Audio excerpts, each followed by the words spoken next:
Alors c'est parti, on va faire notre premier appel dans cette vidéo et vous allez voir que toutes les API ne sont pas parfaites. Alors là, c'est une super API parce qu'elle est gratuite et qu'elle est assez complète, mais alors déjà, elle ne propose pas spontanément les Pokémon en français. Alors, je vais pas faire monde difficile, hein, mais en fait, on va devoir faire plusieurs API, notamment à cause de ça. Et la plupart des API, elles sont en anglais, hein, évidemment, donc on n'a pas forcément les mots en français. Là, il les propose, mais d'une manière un petit peu cachée. Et vous verrez aussi que c'est une API, donc voilà, vous tapez Poké API, vous allez dessus, vous allez sur Documentation, hop, ici. Et il y a tout ça en fait, regardez, Berries, Contest, Encounters, Evolution. Tout ça en fait, c'est toutes des requêtes qu'on peut faire pour les évolutions des Pokémon, les différents jeux, etc. etc. Nous, ce qui va nous intéresser, c'est une liste Pokémon ici, la liste du premier jeu, si j'ai pas de bêtises. Et donc, il faut aller regarder. Encore dans Pokémon, il y a tout ça de disponible. Et là, il faut cliquer sur Pokémon, tac. Et on va avoir voilà, cette requête-là, HTTP, PokéAPI, API V2 Pokémon. Et là, on va pouvoir chercher avec une petite chaîne de requêtes que je vais vous faire rajouter les 151 premiers Pokémon. Ok? Donc on y va, on fait ça tout de suite. Hop, hop, hop. Alors, Animation Input, on va le laisser vers la fin parce que c'est pas la chose la plus importante. Évidemment, ce qui est le plus important, c'est les appels à l'API. Donc on va le laisser en haut. Voilà.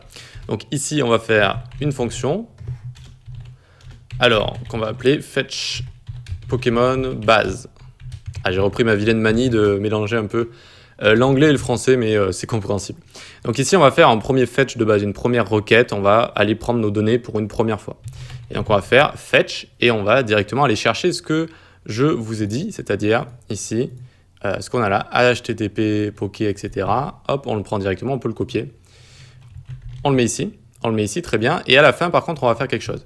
Ici, on va enlever le slash, on va mettre un point d'interrogation, c'est un query parameter, une chaîne de requête, si vous voulez. Chaîne de requête ou une requête qu'on va mettre dans l'URL pour spécifier quelque chose. Je spécifie que je veux une limite à 151. Limite est égale à 151, ça va me donner les 151 premiers Pokémon. Une fois que fetch, la promesse est résolue et que j'ai mes données, je fais .zen, une autre promesse, et je vais passer mes données au format JSON. Donc la réponse, je la passe au format JSON avec réponse.json. OK. Encore une promesse ici une fois que c'est résolu. Et je vais pouvoir directement loguer mes données ici. Je vais faire data, où je l'avais appelé allPoké. Je l'avais appelé allPoké ici. Ce qui est un petit peu plus logique vu que ça va être tous nos Pokémon. On va les loguer ici. On va les loguer allPoké comme ça. Est-ce que cette fonction se lance toute seule? Eh ben non, il va falloir l'aider un petit peu. Donc il va falloir l'appeler en dessous. Fetch Pokémon base ici. Très bien. Normalement, on devrait recevoir des données depuis cette adresse, on devrait les transformer au format JSON et on devrait pouvoir les lire dans la console. Ok, donc voyons voir si tout ça fonctionne. On ouvre la console, on a un objet qu'on ouvre. Results ici, ça sent très bon. On a deux tableaux qui vont de 0 à 99, puis de 100 à 150 avec tous les Pokémon à l'intérieur. Comme on le voit, ils sont en anglais. Bulbasaur, Squirtle, Caterpie, Pidgeot ou Pidgey, je ne sais pas. Et donc, vous voyez que c'est en anglais. Nous, on aimerait quand même les avoir en français.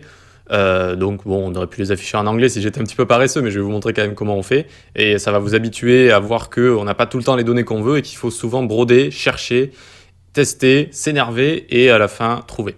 Donc ici, néanmoins, on a quelque chose d'intéressant. On a le nom en anglais et un URL ici. Qu'est-ce que c'est que cette URL? Regardez si on fait une recherche à ça. Et ce qu'il faut comprendre, c'est le 1 ici. Si vous voulez, c'est le premier Pokémon, c'est le numéro 1, Bulbasaur. Et bien, si on fait une recherche, tada, on a plein de choses ici. On a toutes ces caractéristiques, notamment on a toutes ces caractéristiques. Et à l'intérieur de ces caractéristiques, on va avoir deux choses intéressantes. On va avoir une picture, donc une photo de ce Pokémon qu'on va pouvoir afficher ici. Enfin, une photo, une image. Et on va avoir son type également. Vous savez, les Pokémon ont des types, feu, eau, etc., etc. Et donc, on va pouvoir récupérer de ce grand fichier le type et une photo. Ok, donc ça va être un premier appel qu'on va faire.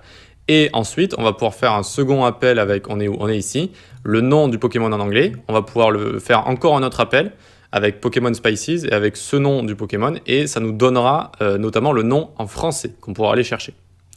Donc, on va pouvoir faire ça dans la prochaine vidéo parce que ça va être un gros morceau quand même. Je préfère le structurer en une vidéo. Allez, on se retrouve tout de suite.